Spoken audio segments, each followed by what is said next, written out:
Dalrymple's massive exaggerations about the siege of Delhi. As you can see, Dalrymple is notorious for massive exaggerations and playing to the gallery at the cost of callous distortion of history. This short review is an examination of his distortions about siege of Delhi in 1857. Dalrymple's bombastic statements are a major failure of his writings, like as below. Quote, the siege of Delhi was the Raj Stalingrad, a fight to the death between two powers, neither of whom could retreat. There were unimaginable casualties, and on both sides the combatants were driven to the limits of physical and mental endurance. Finally, on 14 September 1857, the British and their hastily assembled army of Sikh and Pathan levies assaulted and took the city, sacking and looting the Mughal capital and massacring great swaths of the population. Unquote. Firstly, there was no Raj in 1857, India being property of a private company. Dalrymple makes a ridiculously false claim that the British Company's army at Delhi were Sikh and Pathan because the army had a large number of Royal British Army units hired by the British Company, two private European battalions of the company, and many private Indian battalions of the company, comprising not just Sikhs and Pathans but Punjabi Muslims, Punjabi Hindus, Hindustanis, Gurkhas, etc. Dalrymple's comparison with Stalingrad, where two massive armies fought, is ludicrous to the extreme. The size of the armies that fought at Delhi was very small, and that is why the British company casualties were very high. Dalrymple's first few pages are hysteric rants of a mentally disturbed man about British atrocities against Delhi's inhabitants while totally ignoring the fact that 52 British non combatants, mostly women and children, were slaughtered in cold blood by rebel soldiers who captured Delhi on 16 May 1857. Dalrymple has no time for these 52 innocent souls, as this would disturb his apple cart, specially stacked for audience only interested in knowing about British atrocities. The author's repeated claims that India was ruled by British are vague and inaccurate. There was no British state ruling India till 1858, but a private British company. Dalrymple's massive exaggerations lack base and substance, like the statement below. Quote, until the very end of July, the British on the Delhi Ridge were still daily expecting to be relieved by General Wheeler's army at Kanpur, less than 300 miles to the southeast, quite unaware that Wheeler's army had surrendered and been slaughtered almost to a man more than a month earlier on 27 June. Unquote. There was no Wheeler's army. The British were massively outnumbered with a lone battalion at Lucknow, and Wheeler was a miserable old man at Kanpur, which contained an Indian brigade of British Company's private army. But Dalrymple had to sensationalize Wheeler to fool the layman reader. Dalrymple's understanding of the on ground situation in India, where the British Company was the de facto ruler and the principal power since 1765, is seriously flawed. While it is romantic to paint the Mughal Emperor pensioner as the real ruler of India, Dalrymple's sentimentalism is a bit too exaggerated. Dalrymple's most serious failure is his partial presentation of facts, removing what does not suit his propagandist script, like as below. Quote, in the palace itself, the greatest treasures of the Red Fort had already been removed by the Persian invader Nadir Shah in 1739. Half a century later, in the summer of 1788, When Zafar was a boy of 13, the Marwader Ghulam Qadir had taken the city, personally blinded Zafar's grandfather Shah Alam II. Unquote. Dalrymple totally ignores the fact that Delhi was repeatedly sacked and looted by many, and Nader Shah and Ghulam Qadir were just two characters in a long list of Delhi's destroyers.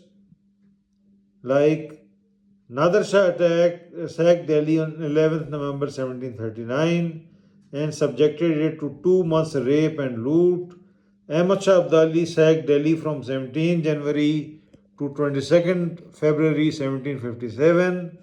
Ahmad Shah Abdali sacks and loots Delhi from 31st March 1757 to 10th April 1757.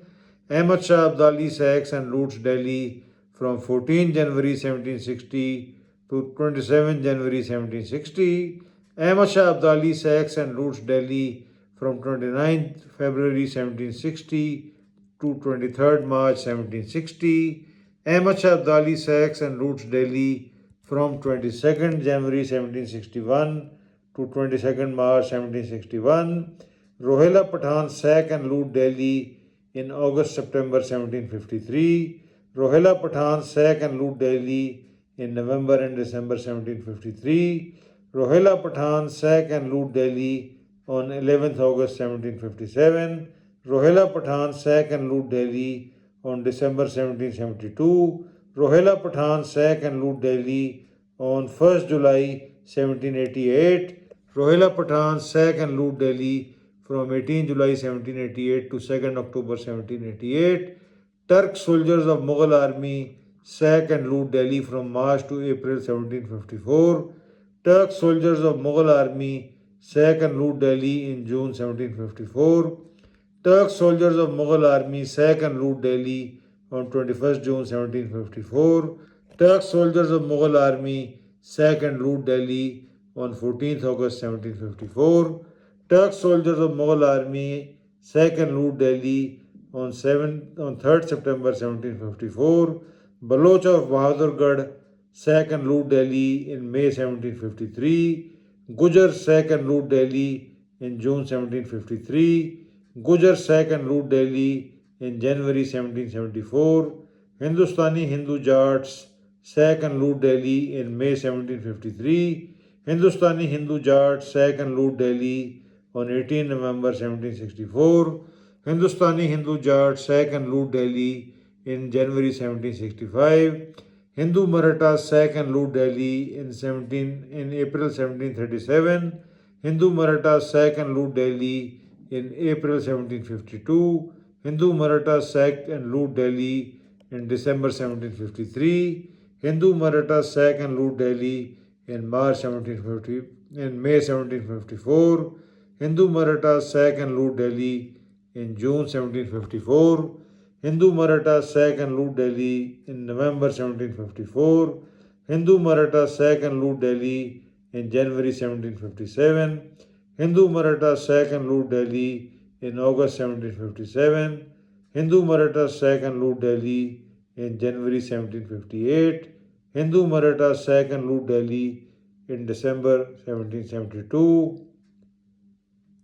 This crafty conman, mistakenly called a historian, keeps the layman reader in total darkness about very large number of times Delhi was sacked and looted. What can one call it but intellectual dishonesty? Dalrymple harped too much on alleged British efforts to propagate Christianity, but this was one of his massive exaggerations and remains a massive grievance when compared to real and substantial issues like the greased cartridges. But Dalrymple has to spin tales because he is a commercial author and a lobbyist and has to sell his books, whether he writes serious history or spins tales. All along, Dalrymple's misstatements continue like as below. Quote, within 5 days of the outbreak, he was appointed Assistant Quartermaster General and was permitted to recruit his own small private army of Sikh irregular horse, unquote. Hodson's biography and various books written about him reveal that he was more inclined to have Pathans in his newly raised unit, but was forced to accept Sikhs, Punjabis, by Punjab's Chief Commissioner Lawrence.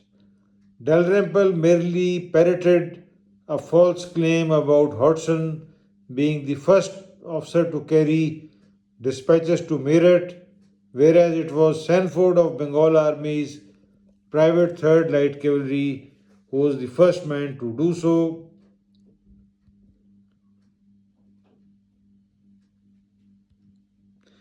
Thankfully, official British records were more truthful than K. The company's CNC General Ensign acknowledged the fact that Sanford arrived to him with the dispatch of General Hewitt from Meerut on 23rd May 1857.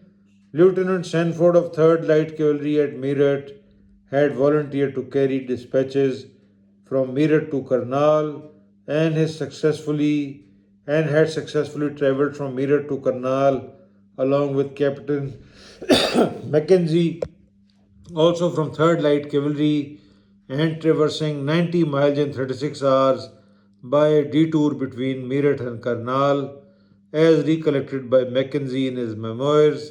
They then travelled by dark to Ambala and reached Ambala to deliver Hewitt's dispatch to the Commander in Chief on the morning of 23rd May 1857.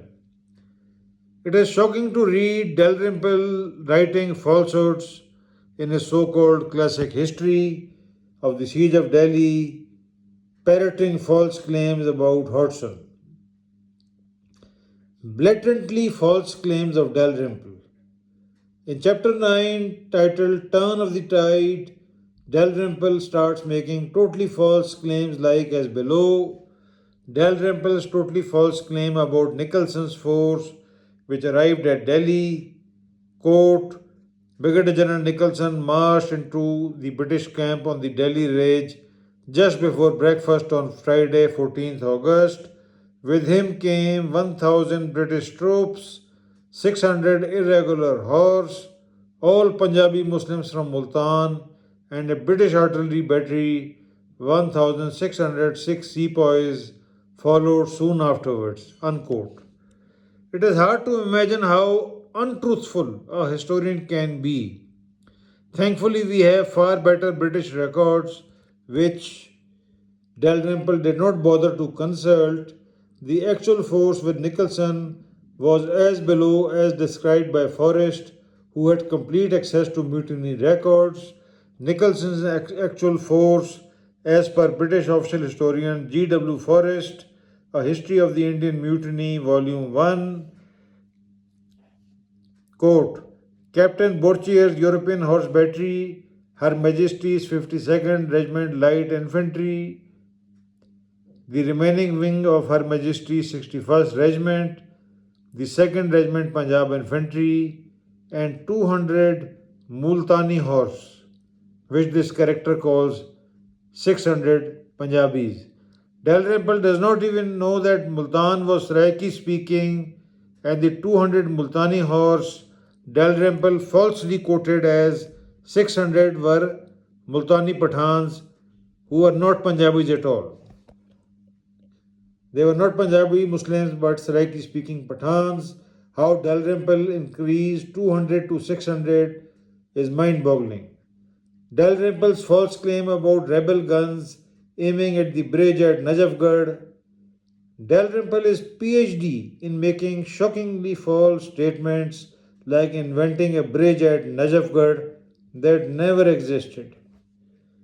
Quote, the sepoy guns were trained on the bridge across the canal, so Nicholson got the British troops to cross the canal by a ford to one side and quickly formed up in two lines on the other side. Nicholson rode up and down the line shouting out to the troops to reserve their fire until close to the enemy batteries and then to charge with fixed bayonets. He was answered with a cheer, wrote Charles Griffith, and the line advanced across the plain steady and unbroken as though on parade. Actual position where Nicholson crossed was as map below illustrates. As you can see, there was a ford here. There was no question of any bridge being here. Nimach Brigade's deployment on the afternoon of 25th August 1757. As you can see, the Serai of Najafgarh is in the front. The bridge was on the Najafgarh drain, but Nicholson had no connection with this bridge. He had advanced from the northern side, parallel to the Najafgarh drain. Sepoy guns were not trained at guns. Sepoy guns were not trained at guns at the canal bridge as Dalrymple falsely claimed. Dalrymple downplays Nicholson's brilliant generalship at Najafgarh as map below illustrates and makes no mention of it. As you can see, Nicholson outwits the rebels, outflanking their planned artillery kill zone, and the 9 rebel guns have no effect on Nicholson's movements. He simply outmaneuvers them. As you can see below, Blunt's guns played the main role in this maneuver, but Dalrymple has nothing to say about it. Dalrymple invents Gavalier Brigade, which never existed at Delhi. Dalrymple invented Gavalier Brigade at Delhi, which never actually existed. There were 2 brigades at Delhi, Bareilly Brigade and Nimach Brigade. Gavalier Brigade was a figment of Dalrymple's wild imagination. Quote, several days earlier, after the Nimach Sepoy Regiment arrived from Rajasthan with several thousand men, 10 field guns and 3 mortars, they had made a concerted attack on the ridge, supported by the Gavalier Brigade and 12 field guns. Their attack continued throughout the night and right through until noon the following day. By lunchtime, over 1,000 sepoys lay dead, but British casualties were minimal and amounted to only 46 wounded and killed. It was blah blah. There was a battalion of Gavalier contingent at Delhi which fought at Najafgarh, but never a Gavalier brigade.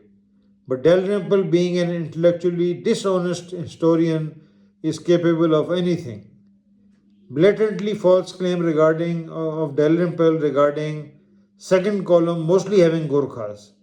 Dalrymple made a totally false claim about the second assault column at Delhi, as below, quote, Theo, meanwhile, set off with the second column, largely made up of Gorkhas, whom he guided through the back streets in the direction of Jamia Masjid, blah blah blah, unquote.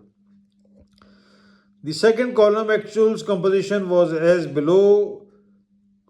As you can see, the second column under Brigadier Reed of Her Majesty's 61st Regiment consisted of Her Majesty's 8th Regiment 250 men, 2nd Bengal European Fusiliers 250 men, 4th Regiment of Sikh Infantry 350 men.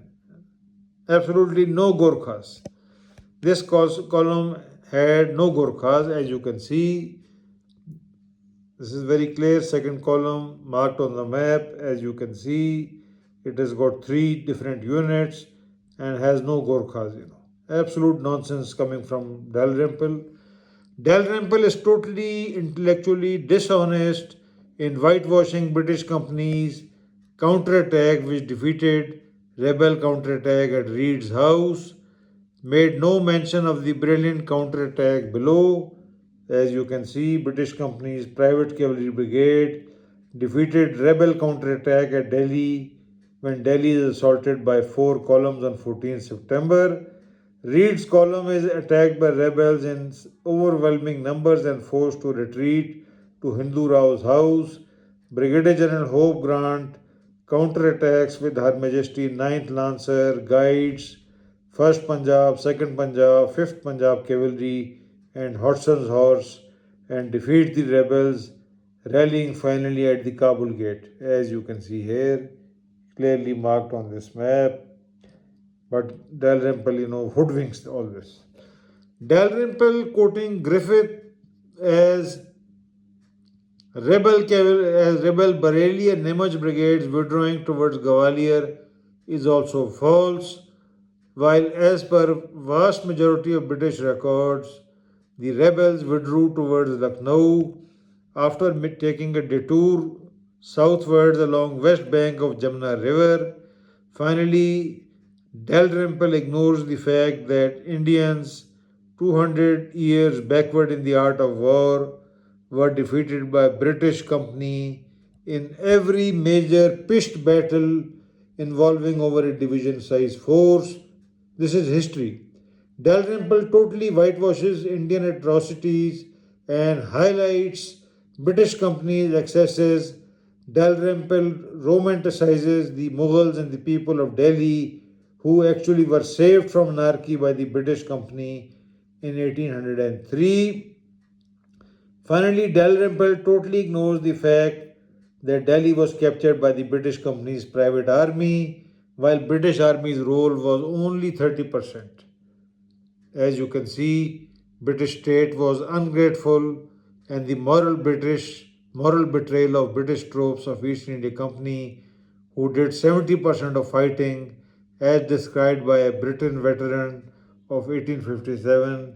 As you can see, he says we had taken a strong city defended by a more powerful artillery in a sickly season and under a tropical sun, we had saved a falling empire. This then was glory which future ages would look upon and wonder at, and the present acknowledge with gratitude the last of these hopes, as we soon found, deceitful, as at least as far as actions showed. The war was barely over when over 10,000 of the soldiers who had saved India left the army, whose name they had rendered glorious, on a doubtful quarrel with government, which transferred them without their consent from the ranks of the company to those of the crown, withholding the bounty it granted freely to the rawest recruit, and Lord Canning announced in general orders that their period of service would not be recognized if they again entered our ranks. Services painfully given, lightly forgotten. A few months later, after many of the conquerors of Delhi and Lucknow were starving in the streets of our great cities without even a medal to prove that they had fought, while the government held their prize money in its coffers and was showering rewards on native Nawabs and Ranas, the Lord Lovat's and Secretary Murrays of the rebellion, about 3 years later, by a vote of parliament, in disregard of the promises of the ministry and against the advice of all the greatest Indian statesmen then living, the Indian army was stripped of its privileges and separate existence.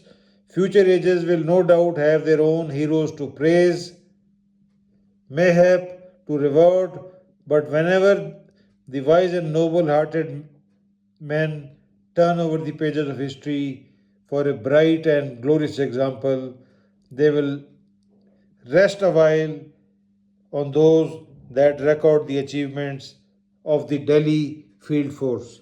This was the ungrateful treatment the British government gave to the veterans of Delhi, but Dalrymple has nothing to say about it.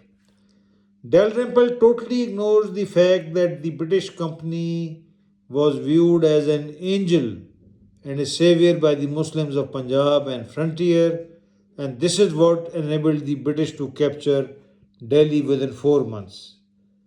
But Dalrymple is master of nonsense. What you can expect from Dalrymple?